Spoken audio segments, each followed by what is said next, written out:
우리가 새해에 복 있는 사람이 되기를 바라면서 산상수훈의 팔복을 살피고 있습니다. 먼저 예수님은 심령이 가난한 사람이 복이 있다고 말씀하셨습니다. 하나님밖에 믿는 것이 없는 사람, 그것이 가난한 마음인데 하나님만을 의지하는 그 사람이 복이 있다고 말씀하셨습니다. 이어서 예수님은 자신의 죄에 대해서, 이웃의 죄에 대해서, 세상의 아픔에 대해서 애통해하는 자가 복이 있다고 말씀하셨습니다. 애통하는 자는 위로를 받을 것이며 하나님께서 친히 그 눈물을 닦아주신다고 말씀하셨습니다.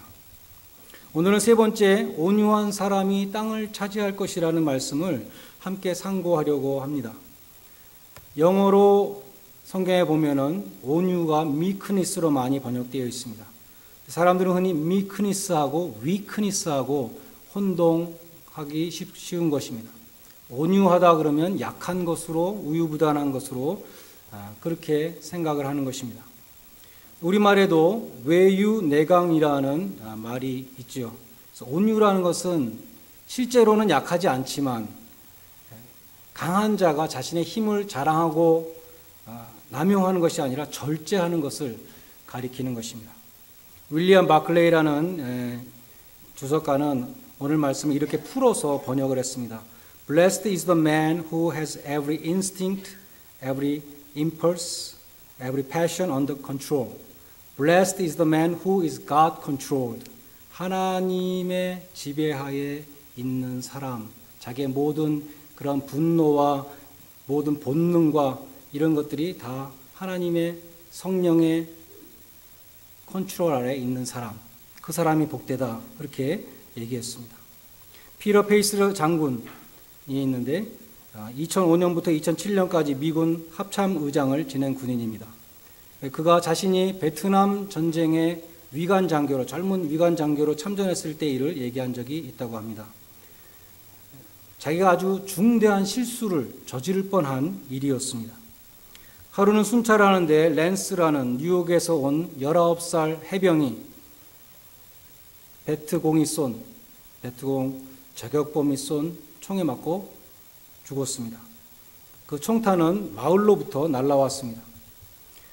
그는 이렇게 말합니다. 나는 당시 소대장이었고 그는 기관총 분대장이었다. 나는 분노하였고 그 저격범에게 복수하기 위해서 포사격을 명하였다. 그때 나의 오른쪽에 있었던 21세의 라이드 자카리라고 하는 병장이 있었는데 그가 나를 쳐다보는데 내가 그를 쳐다볼 때 그는 아무 말도 하지 않았지만 내가 지금 하려는 행동이 잘못됐다는 것을 나로 하여금 깨닫게 해 주었다는 것입니다. 나는 포사격을 중지시키고 마을을 뒤졌다. 물론 저격범은 이미 달아났고 마을에는 여자들과 아이들만 있었다. 그때 내가 포사격을 했다면 나는 평생 죄책감 속에 살았을 것이다. 나는 하마터면 순간의 분노를 이기지 못하고 전쟁터에서 군인이 지켜야 될 도리를 어길 뻔하였다. 이렇게 말했습니다.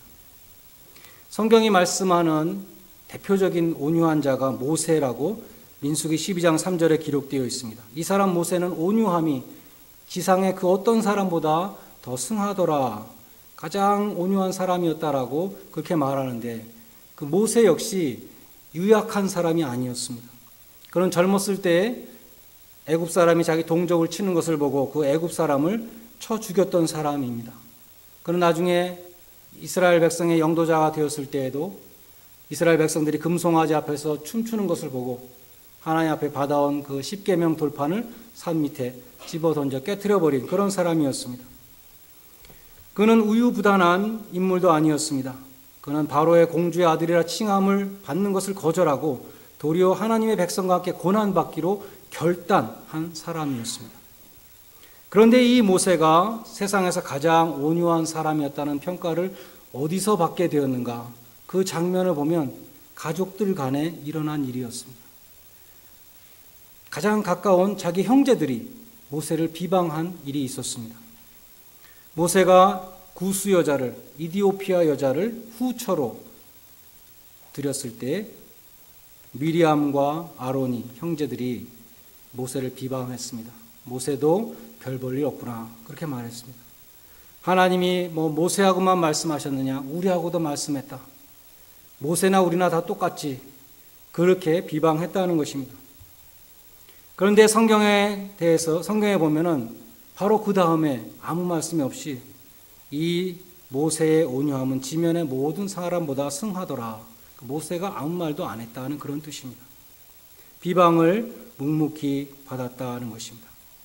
가장 가까운 사람들의 사사로운 모욕과 비방에 대해서 그는 반응하지 않았다는 것이죠.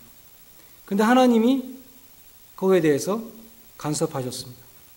너희가 어찌하여 내 종 모세의 비방하기를 두려워하지 아니하느냐. 미리암에게 문둥병을 내리셨습니다. 온유한 자가 땅을 차지한다는 이 예수님의 말씀은 시편 37편 11절의 인용입니다.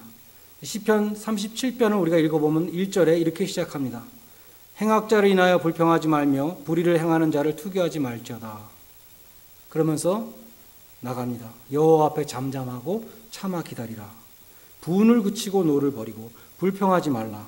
이렇게 나가다가 마지막에 여호와를 기대하는 자는 땅을 차지하리로다. 오직 온유한 자는 땅을 차지하리로다. 이렇게 말씀하는 것입니다. 로마서 12장 19절도 이렇게 말씀합니다. 너희가 친히 원수를 갚지 말고 진노하심에 맡기라. 기록되었으되 원수 갚는 것이 내게 있으니 내가 갚으리라고 주께서 말씀하시느니라. 그래서 모세는 자신을 비방하는 자들을 향해서 복수심을 가진다든지 그들에게 어떤 액션을 취한다든지 그렇게 하지 않았다는 것입니다. 그리할 때 하나님께서 공의의 심판을 내리신 것을 볼 수 있습니다. 그처럼 성경이 말씀하는 온유한 사람이란 하나님을 의뢰하기 때문에 믿기 때문에 참고 기다리는 사람을 가리킵니다. 하나님을 믿으며 참는 사람인 것입니다. 역사상 가장 온유하셨던 분은 예수님 자신이었습니다. 예수님은 그렇게 말씀하셨죠. 나는 마음이 온유하고 겸손하니 나의 멍에를 메고 내게 배우라. 그렇게 말씀하셨습니다. 예수님의 겸손하심은 예수님의 성육신에 벌써 나타나는 것이고 예수님의 낮아심과 십자가에 죽기까지 복종하신 그 모든 예수님의 가장 중요한 그 십자가의 사역을 통해서 예수님의 겸손하심이 드러납니다. 예수님은 십자가에 죽으시는 순간에도 자신을 모욕하고 우롱하고 비웃는 자들, 자신을 못 박는 자들을 위해서 기도하셨습니다. 저들이 몰라서 저렇게 하는 것이니 하나님 저들을 용서해 주십시오. 그렇게 기도했습니다. 네가 하나님의 아들이거든 십자가에서 내려와 보라. 조롱하는 무리들을 위해서 기도하셨습니다. 주님의 이러한 모습이 참된 온유함이 무엇인가? 강한 자로서의 온유함, 그것을 보여준 것이 참 모형은 주님 자신인 것입니다. 베드로 사도는 그렇게 말씀했습니다. 주님께서 우리를 위하여 고난을 받으사 우리에게 본을 끼쳐 그 자취를 따라오게 하셨다고 말씀합니다. 그리고 계속해서 말씀하시기를 저는 욕을 받으시되 대신 욕하지 아니하시고 고난을 받으시되 위협하지 아니하시고 오직 공의로 심판하시는 하나님께 부탁하시며 신이 나무에 달려 그 몸으로 우리 죄를 담당하셨다. 이렇게 증거하였습니다. 온유라는 것은 그처럼 예수님이 보여주신 십자가에서 보여주신 그 성품일 뿐만 아니라 또한 성령의 9가지 열매 중에 하나인 것입니다. 다시 말해서 온유는 우리의 죄악된 본성에서 나오는 것이 결코 아니고 우리의 죄악된 본성에서 나오는 것은 복수입니다. 그러나 성령의 열매로 나오는 것이 온유라는 것입니다. 온유는 참으로 성령 충만한 그리스도인만이 실천할 수 있는 성령의 열매인 것입니다. 우리에게 온유한 모습이 사라진다 할 때에는 내가 정말 성령의 사람으로 살아가고 있는가 반성해 보아야 할 것입니다. 온유한 자가 되기 위해서 우리는 성령의 충만함을 구해야 되고 성령님이 나를 온전히 주장하시도록 나를 지배하시도록 통치하시도록 말씀으로 무장하고 말씀에 순종해야 하는 것입니다. 무시로 기도해야 하는 것입니다. 예수님의 제자 중에 사랑의 사도라고 불리는 요한은 본래 별명이 우레의 아들이었습니다. 벼락 같은 성격을 갖고 있는 예수님에게 저 복음을 받아들이지 않는 저 마을에 하늘로부터 불을 내려가지고 아까 월남전에 그 장교와 마찬가지로 불을 내려서 저 다 불살라 버리십시오. 이렇게 건의했던 사람이었습니다. 그러나 그는 성령의 사람으로 변화되었을 때에 온유한 사랑의 사도가 되었던 것입니다. 누구나 평온한 환경에서는 온유한 사람이 될 수 있습니다. 그러나 모세와 같이 누군가 자기를 비방할 때에도 온유한 사람, 그 사람이 참으로 온유한 사람입니다. 예수님과 같이 죄 없이 십자가에 못 박힐 때에도 온유한 자, 그가 참으로 온유한 자인 것입니다. 교회에서도 온유한 자를 통해서 성령이 역사하신다고 에베소서 4장 1절로 3절은 말씀합니다.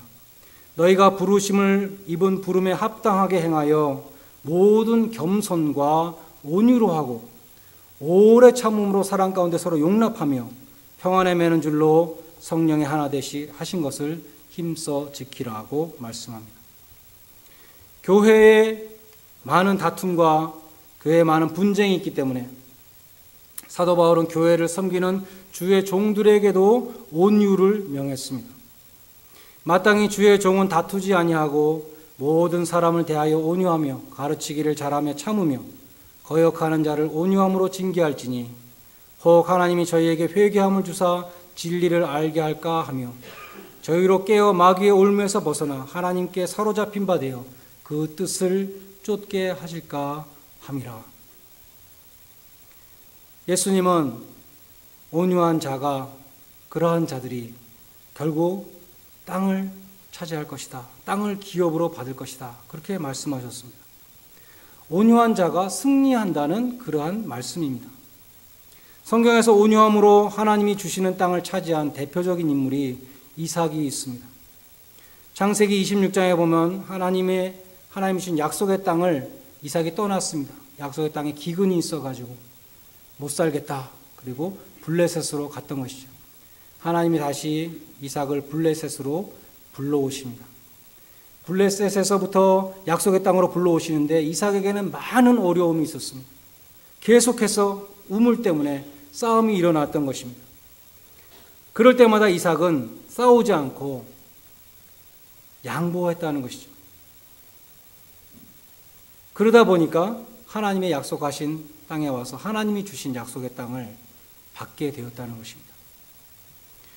약속의 땅을 떠난 이삭에게는 많은 시련이 있었습니다. 그러나 하나님은 그 가운데 복을 주시면서 데리고 오셔서 약속의 땅을 주셨습니다. 창세기 26장 12절로 13절에 보면 먼저 블레셋 땅에서 그는 쫓겨나게 됩니다. 블레셋 왕이 너무나 이 이삭이 크게 창대하고 왕성하고 거부가 되니까 떠나라고 한 것이죠. 그래서 이 이삭이 자기의 많은 그 수족들을 거느리고 많은 가족과 가축들을 거느리고 약속의 땅으로 오는데 제일 필요한 게 우물인 것입니다. 우물이 없으면 다 죽습니다. 그래서 우물을 파게 되는 것입니다. 근데 이삭이 우물을 파면 갑자기 사람들이 와서 그 우물을 메우고 혹은 이 우물은 우리 거라 그러고 그래서 다툼이 일어납니다. 이삭이 자기가 판 우물에 이름을 붙였는데 에색이라고 붙였습니다. 에색이라는 뜻은 다툼이라는 뜻이었습니다. 또 신나라고 붙였습니다. 신나는 대적함이라는 뜻이었습니다. 파는 우물마다 그것 때문에 싸움이 일어났다는 것입니다. 그런데 이삭은 거기서 참고 양보하고 떠나는 것입니다. 좋게 말해서 이삭은 온유하다고도 볼 수 있고 또 오늘날 세상 사람들이 보면 참 바보다. 자기가 파놓은 우물을 왜 다른 사람이 와서 강탈하려고 할 때 그냥 순순히 주고 떠나는가? 우리는 그렇게 생각할 수 있습니다. 그런데 이삭은 계속 참고 계속 양보하고 떠나갔다는 것입니다. 그런데 이상한 것은 이삭이 새로 파는 우물마다 물이 또 나왔다는 것입니다. 그것이 중요한 표적이었습니다. 우물은 사막의 생명수인데 이사야서에 보면은 너희가 기쁨으로 구원의 우물물에서 물을 기르려다. 우물이라는 것은 정말 기쁜 것입니다. 사막의 가장 귀한 것. 그런데 그 생명수와 같은 우물을 팔 때마다 또 물이 나왔다는 것은 하나님이 함께 하신다는 증거였습니다. 하나님이 복을 주셨기 때문에 아무도 막을 수가 없었습니다. 이삭은 계속 양보하고 계속 지고 떠났지만 하나님이 또 주셨습니다. 손해를 본 것 같았는데 더 큰 것을, 더 좋은 것을 또 주셨습니다. 하나님이 축복했기 때문입니다. 이삭의 삶의 조건과 환경은 좋지 못했습니다. 따라다니면서 괴롭히는 사람들이 있었습니다. 이삭은 사람들을 바라보면 속이 상하고 마음이 힘들었을 것입니다. 그러나 함께 하시며 복을 주시는 하나님을 바라보면 감사와 기쁨이 넘쳤을 것입니다. 불의한 사람들에게 우물을 빼앗기는 것은 속상한 일이었습니다. 그러나 하나님은 더 좋은 곳으로 축복해 주셨습니다. 무엇이 중요한 것입니까? 나의 환경과 상황은 중요한 것이 아닙니다. 삶의 조건은 가장 중요한 것이 아닙니다. 내가 난처한 궁지에 빠진 것도 가장 중요한 것은 아닙니다. 내가 손해를 보는 것도 가장 중요한 것은 아닙니다. 가장 중요한 것은 하나님이 나와 함께 하시고 나에게 복을 주신다는 것입니다. 누구에게 복을 주는가? 온유한 자에게 복을 주신다는 것입니다. 하나님이 축복하시는 자는 망하지 않습니다. 하나님은 손해를 더 큰 축복으로 바꾸어 주십니다. 복 있는 사람은 시냇가에 심은 나무가 시절을 쫓아 과실을 맺음 같이 그 잎사귀가 마르지 아니함 같다고 시편 1편 3절은 말씀했습니다. 창세기 26장에 보면 하나님이 이삭과 함께 하시고 복을 주신 그 증거가 또 한 가지 나오는데, 이삭을 내쫓았던 그 블레셋 왕이, 이삭을 괴롭혔던 블레셋 왕 아비멜렉이 이삭을 찾아와서 화친을 하자고 한 것입니다. 못살게 굴던 사람이 먼저 와서 항복을 했습니다. 이것을 어떻게 설명할 수 있습니까?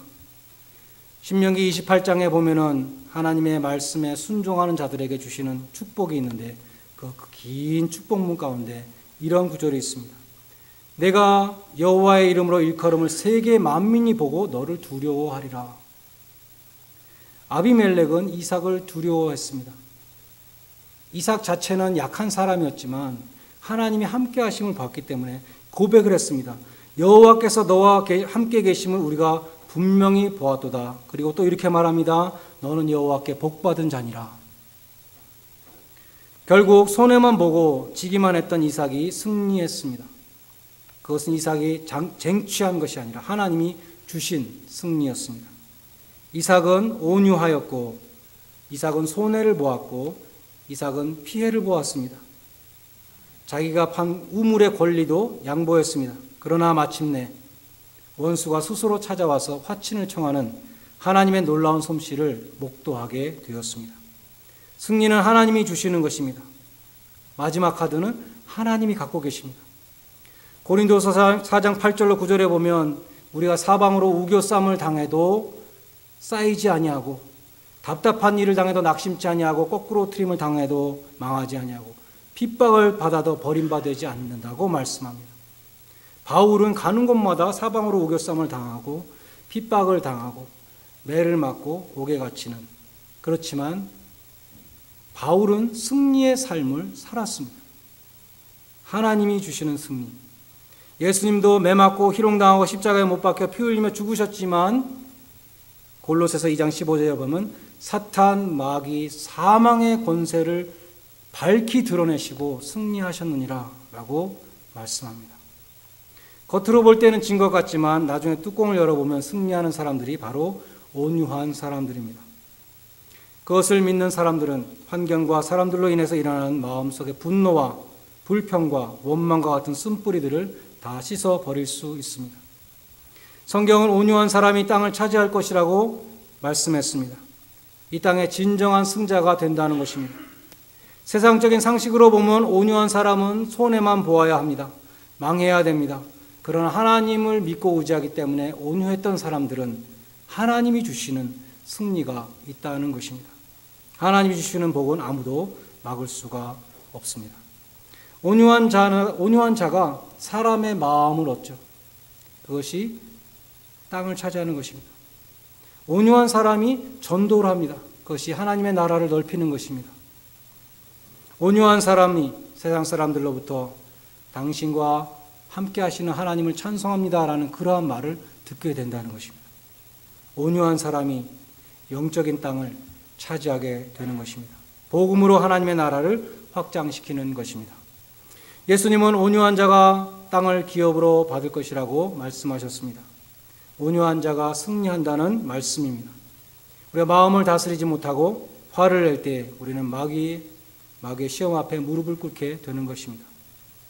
여러분 모두가 성령 충만한 가운데 온유한 자들이 되셔서 하나님이 주시는 승리, 하나님이 주시는 복을 받으시는 복된 성도들이 다 되시기를 주님의 이름으로 간절히 축원드립니다. 기도하겠습니다.